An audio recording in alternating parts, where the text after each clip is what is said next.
Good morning friends, তোমরা সবাই কেমন আছো? আশা করছি তোমরা অনেক অনেক ভালো আছো আর আমিও ভালো আছি।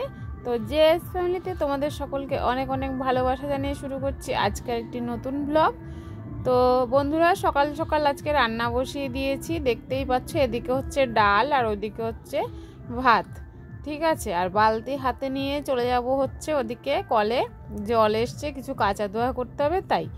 তো কাঁচা ধোয়া করার আগে আমি দেখো খালি ড্রামগুলো সব জল দিয়ে ভরে রেখেছি। কেন এগুলো যদি ভরে রাখি সারাদিন আমার কাজ করতে ভালো হয়, আমার আর কষ্ট করে কল চেপে কাঁচা ধোয়া বা বাসন মাজা কিছুই করতে হয় না, ঠিক আছে। তারপরে তোমরা দেখতে পাচ্ছিলে ডাল বসেছিলাম, ডালটা নামিয়ে বেগুনটা আমি ভেজে নিয়েছি।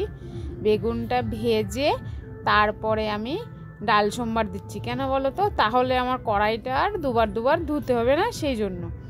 তো রান্না করছি হচ্ছে টমেটো দিয়ে টক ডাল, আর সামান্য একটু পেঁপে ছিল, ভাবলাম ওটুকু ফেলে দেবো, দিয়ে দিই ডালের মধ্যে, খাওয়া হয়ে যাবে।